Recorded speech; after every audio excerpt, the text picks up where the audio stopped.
It is the Foamy Heads Happy Hour edition. Rich on the mic today, having a good brew. Something that I've never had before. Something from Wicked Weed Brewing Company, based out of Asheville, North Carolina. I know a lot of you guys probably know Wicked Weed. They are a staple in Asheville, North Carolina. They have a something they call a Guilty Pleasure series. So this is interesting to me because I was shopping at my beer store a few weeks back, and the beer guy that's responsible for keeping that place stocked and responsible for me spending too much money there said, hey, I've got this new 4-pack from Wicked Weed in. It's called the Guilty Pleasure series. It immediately piqued my interest because I love anything Wicked Weed, except I'm not a funk beer guy. I've been to the Funkatorium in Asheville, and then they have just a regular brewery as well. They've got two different locations. Their Funkatorium has a couple of beers on tap for those that are not into sours and not into funky beers. But I've been to both locations in Asheville, and so I love Wicked Weed for the simple fact that for the longest time we were not able to get their beers here in Nashville or the surrounding area. It wasn't something that was easily and readily accessible in Tennessee. So when he said that, I said, okay, I'm really interested in this because we had just started seeing Wicked Weed, kind of showing up in the area. Of course, their Pernicious IPA, Lieutenant Dank, I think, is another one of theirs. Good stuff all around. I love what Wicked Weed does. I love the boundaries that they continue to push, and I love their passion for beer. But anyway, back to the Guilty Pleasure series. It is a 4-pack that includes 4 different Imperial Stout beers.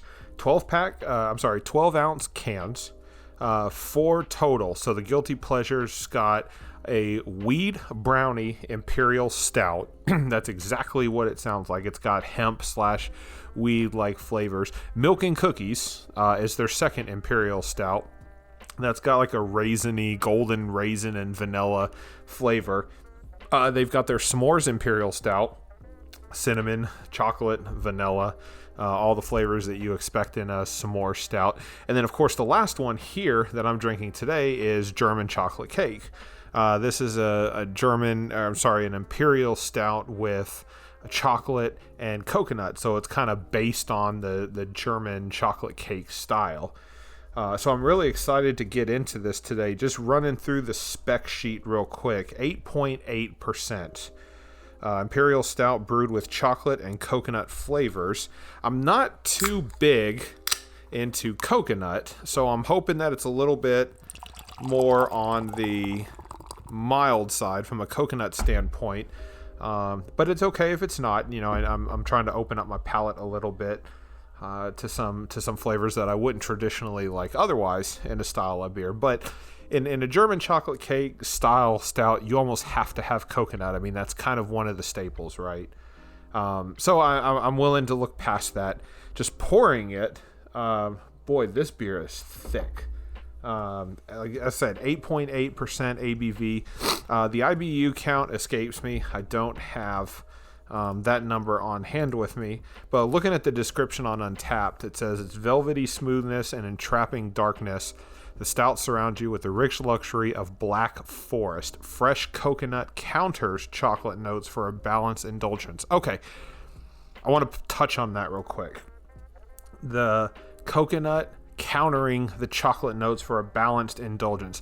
This is good news to me as a guy that's not big on coconut.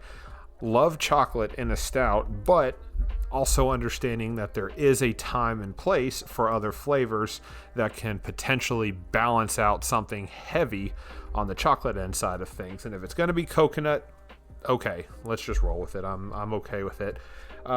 Pours with a very thick consistency. As I said, Foamy Head stays with it. I mean, this beer does not, the Foamy Head is not dissipating at all. Very creamy looking. I'm going to throw a picture up on the Instagram page for you guys to see, but that head just stays. It's very creamy, it almost looks like a nitro, almost like nitro bubbles at the top. The bubbles are just very fine, very small and close together, tightly packed. Almost looks like you're drinking a hot chocolate. You know, you've got that foam on top that just kind of stays. It just does not dissipate. Taking a smell, kind of getting the nose of it. Yeah, there's coconut in that brew, no doubt. I can smell chocolate. I can smell coconut. It's more on the darker side of the coconut. I should say darker on the chocolate side. I'm hoping that it's not too sweet. I know coconut can typically make a beer a lot sweeter just for the simple fact of its like sweet notes. So I'm hoping that if anything that this chocolate is going to be more of a dark chocolate. It looks like that's going to be the case just with this beer just because it's so dark and so heavy. Of course it is an 8.8% Imperial Stout, so I didn't expect anything less. Taking another whiff on the nose. Yeah, I mean, you can smell some booziness in there. The 8.8% doesn't smell like it hides very nicely at all. It's very front and center. One interesting thing about this smell, taking a whiff of the nose, I smell all kinds of different flavors separately at the same time. And we've talked about this before on previous episodes of the Foamy Heads, where it takes a very creative brewmaster or a very specialized brewery or just somebody good at their task, right? For being able to take multiple flavors and just throw them all into a beer, and they're not convoluted and they don't mute each other. A good brewer will be able to exponentiate the flavors and the smells of a beer at different times and different stages in the sip, right? So maybe drinking it, you'll taste one flavor initially, and then as it's going back and as it's going down, as you're continuing to take sips, you're tasting different flavors and different notes are coming through that beer. And that's something that I really, really like to taste. It's something that I enjoy. You have a well-crafted brew. Anyway, I'm going on and on. We're already 7 minutes into this episode, and I haven't even taken a sip yet, and it's just me by myself tonight. But I didn't want to discount the fact that this looks like a nicely made beer. It smells like a very nice beer. All of the flavors are distinct. They're unique. Nothing is muting each other on the nose anyway. I have a feeling, just because I know Wicked Weed, that I'm going to get a good flavor out of this, and I'm going to taste those flavors independently. I've had the cookies and cream version of the Guilty Pleasures Imperial Stout series, and it was very good. It tasted just like a cookies and cream. Cookie. I don't know what else to put it, but it was very good. I've had all the other ones. I've had the weed brownie, very, very heavy on the hemp side. Not really my thing, from a beer perspective anyway. But I can appreciate the fact that they're trying to do something new, something different. And I know that's where a lot of breweries are going. So this is the only one that I have not tried, the Imperial Stout brewed with chocolate and coconut flavors. It is the German chocolate cake Imperial Stout from Wicked Weed's Guilty Pleasures. Let's take a sip.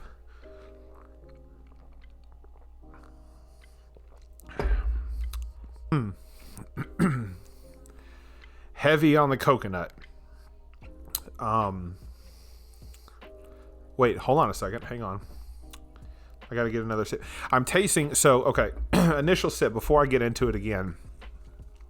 The coconut is very present up front. It's not too sweet of a beer. I'm very glad for that.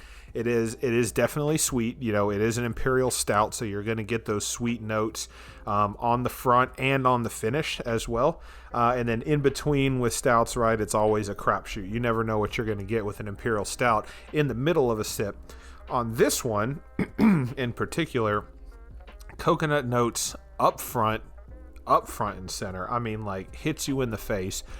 Not an overload of coconut, but enough for you to go, it's definitely in there. It's not something that they just put in as a last minute addition, right? It was done at the beginning of the brew cycle, at the beginning of the hop, whatever the case is, it was put in, and enough of it was put in to where it definitely is showing its face, and that's exactly what they're looking for.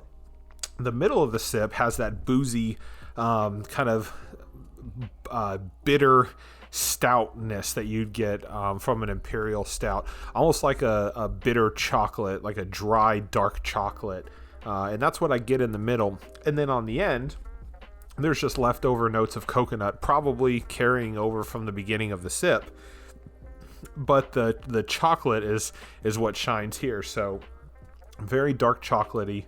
Again, just a little bit of the coconut, but on the finish, but the chocolate is kind of what takes over from there. So I'm very excited to be able to drink this, because we talked about having those different unique flavors throughout the sip. And this is a beer that does very well with that. I've got to take another sip because I need to confirm my findings.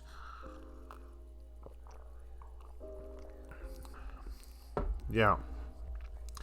Interesting enough, I don't get as much coconut on the front the second time, and I don't know if that's because my palate is already, it could be that my palate is already adjusted to the initial influx of just coconut hitting you the very first time, or it could be for the fact that, you know, that it's warming up a little bit now and the chocolate notes are starting to set in and it's kind of balancing out the coconut.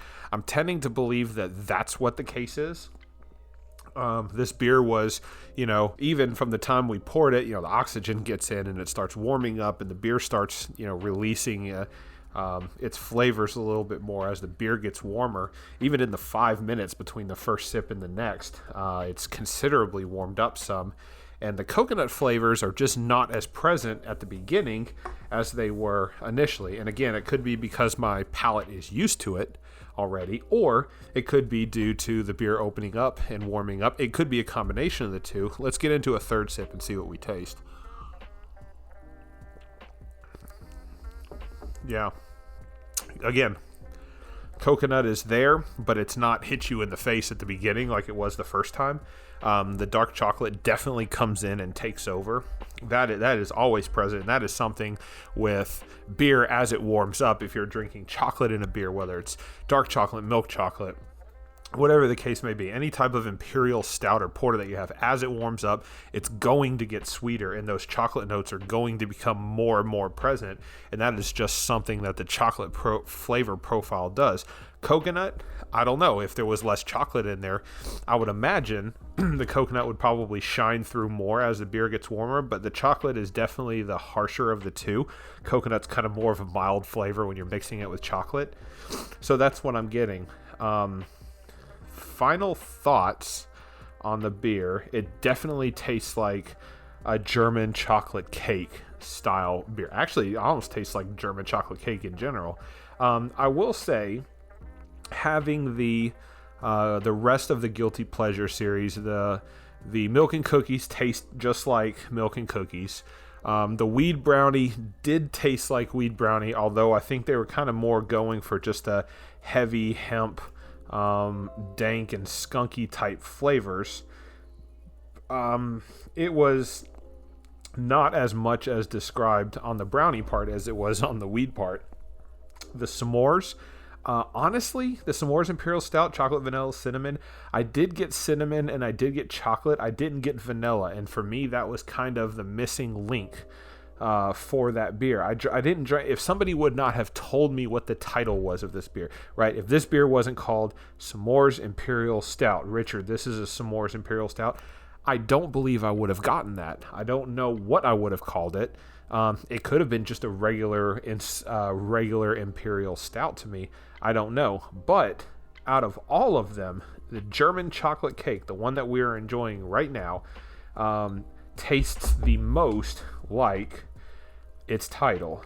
The coconut's there, the chocolate is there, the velvety, the sweetness, the bitterness of the dark chocolate, the coconut flavors are very present. Again, I'm not big on the coconut side of things, but I understand the need for this, and I very much enjoy it in this beer. This is something that I might need to open myself a little bit up more to, because this is not the only German chocolate cake and style inspired stout that I've had, but it's definitely one of the better ones.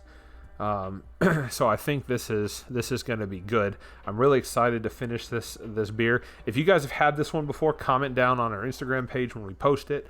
If it's a couple days late or whatever the case may be, go back, find the picture, post it. If you guys have had Wicked Weed before, definitely post what you've had. Wicked Weed is always doing great things. Really excited to have them in the surrounding areas as well, not just Asheville. It's good to see that they are expanding. Of course, it probably has something to do with their acquisition by the big beer companies. But nonetheless, it's good to know that these guys are staying with their roots. So mad props to them. Appreciate you guys joining us for a happy hour. Just wanted to jump on real quick and share an experience with one of the beers that I've had. Hope you guys are having a great day and enjoy the rest of your week, and we'll talk to you guys next time. Stay foamy. Cheers.